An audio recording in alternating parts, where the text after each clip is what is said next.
كتاب مسطور في رق منشور والبيت المعمور والسقف المرفوع والبحر المسجور. Assalamu alaikum rahmatullah. My name is Hassan Chaudhry. Welcome back to Ummah Talk. We're still discussing the battle for global values. With me in the studio I have two guests, Johann Hari from The Independent. Thanks again. Thank you. And Sajjad Khan from New Civilization. Thanks again. Okay, now we were discussing comments by leading figures, political commentators and politicians, and one of them of course is Prime Minister Blair, who we saw in our opening segment. Now there was a particular quote that he made in a speech to the Royal United Service Institute. I'd like to read that quote. Yet to retreat in the face of this threat would be a catastrophe.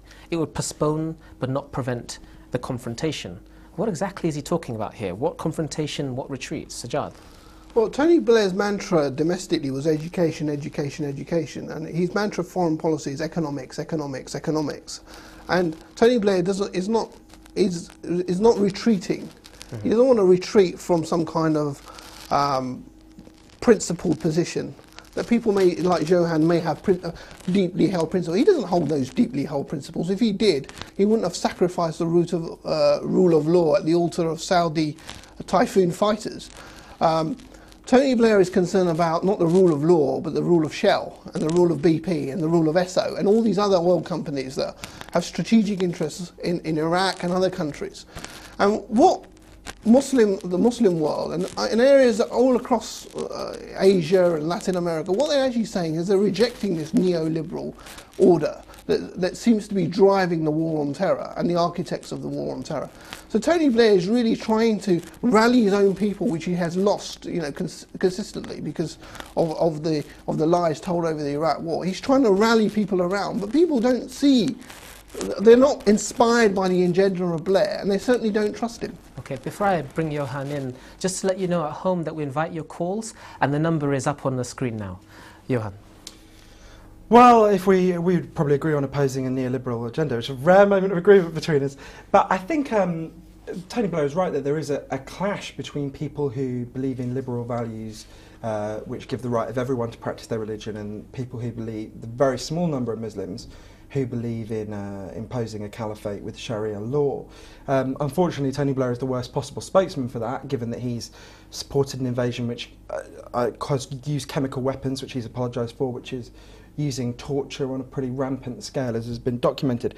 If I can just go back for a sec, though, just before the breaks, I had mentioned Jews and some of the discussions. I think one of the things that answers your point about this clash of values is that opposing racism is a fundamental part of liberal democracy, and that means that we have to interrogate our own racism very closely. There is, sadly, remains an awful lot of racism in our own culture. But if I can just quote something from the organisation that Sajjad is a member of, that they said about Jews on their website: no one likes the Jews. Even the Jews themselves don't like each other. The American people don't like the Jews, nor do the Europeans, because the Jews look at other people as wild animals who have to be tamed to serve them. There is a Jew behind me, so come and kill him. Now that is a very clear example of racism. I'm going to have to I let oppose Sajjad racism against Muslims very strongly. I'll let but we Sajjad also come in have to briefly oppose it here. against Jews. Sure. I'll let Sajjad come in briefly here, but we have to return to the discussion on values. If you'd like to respond. I strongly resent that, and I think these kind of It's on your website. Attacks doesn't enhance the discussion tonight. It doesn't enhance the atmosphere. I mean, I'm not going to take any kind of lessons from secular liberals about protection of minorities and protection of Jews. That's what secular liberalism is. Jews didn't die in their millions in the Muslim world. They didn't die in a secular liberal country either. They died in Europe, at the heart of Enlightenment. And this idea, I mean, it was the Islamic State and the Caliphate, the entity I'm supporting, that actually gave hospitality to Jews when they were leaving Spain after the Inquisition there. I'm afraid we'll have to leave the discussion there for that one. An impeccable record in dealing with Jews and Christians. And we will protect and give the rights of Orthodox Jews, secular Jews, and people who don't believe the rights in an Islamic state that unfortunately their religion, and ask the Catholics, so you condemn this? and ask the Catholics and the Christians. Johann, I'm going to have to leave the discussion here if that's any okay. kind of racism against Jews. The Hizb Tahrir website. And just to bring it back to the discussion that we did start today, Defence Secretary Des Brown, in a letter to MPs, has announced an increase in UK troops to Afghanistan by 800. That means that we're seeing 5,800 UK troops in Afghanistan. And when Blair is talking about battle for global values and it's linked to the military, is there something that means that we can't take it so seriously? Well, specifically with Afghanistan, the disaster that's unfolding in Afghanistan now, where the Taliban are rising again, are murdering the head teachers of girls' schools, and I spoke to a very brave woman, a very brave Muslim Democrat who was teaching girls in Afghanistan, and her school had just had a landmine placed in its playground. I know you don't support that. I don't want to suggest for a minute that you do. The disaster in Afghanistan can be dealt with actually fairly simply. 70% of the Afghan economy is in opium. These are farmers who are growing opium not out of greed but out of need. 1 in 4 children dies before their 5th birthday in Afghanistan. And at the moment, the British and American governments are ludicrously committed to destroying all of those crops in the name of a war on drugs which cannot be won and should not be fought. There's a very simple, very straightforward alternative. Now, the long-term solution is to legalise drugs. I think we're going to disagree on that as well. But the short-term solution is actually quite easy. All over the world, there's a drought in opiums for medical treatments. You've got a farcical situation where in Kabul hospital, people are dying in agony because they don't have opium.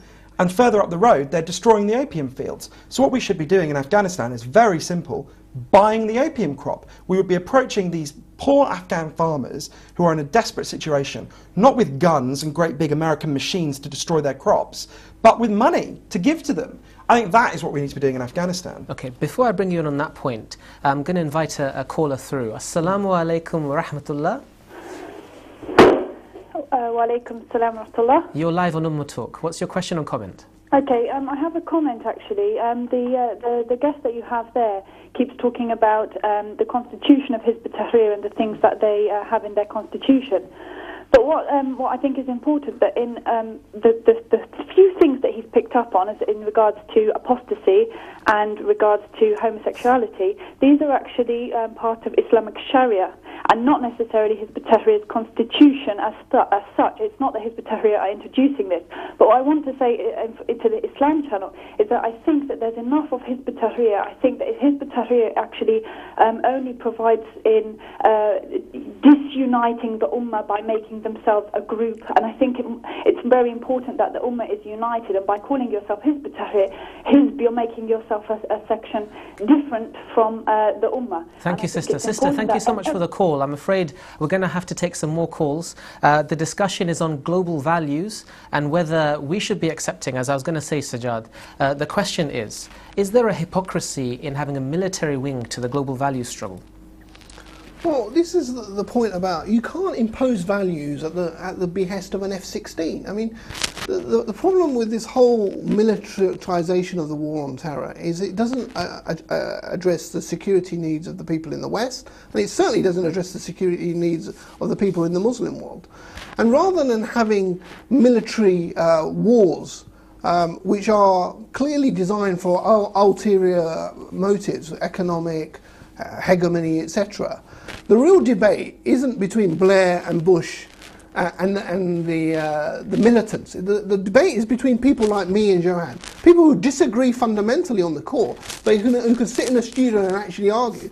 And there's going to be more value in the debate and the discussion taking place in the Muslim world. Remove the issue of the occupation, remove the support of the dictators in the Muslim world, and I assure you the Muslim world starts to stand on its own feet, makes its own mistakes, applies values consistent to its heritage, which Johann and others may disagree, which many Muslims may disagree. But at least it will be a homegrown solution. At the moment, we're getting imposed values from outside, and they will never work. You can't import. It would be just like trying to implement Sharia law in Britain. It won't work. 97% of the population have a heritage, have values which are completely inconsistent with that. Why do you think secular liberal values are going to gain any traction in the Muslim world? You go to any of the opinion polls, the Centre of Security Studies at the University of Jordan, for example. I'm just going to say, Johann, I'm going to let you comment and I'll bring in a call. Yeah, just very quickly, in terms of responding, Syed said, and it's a very appealing thing to say, that the solution is for people like me and him to sit down together and talk.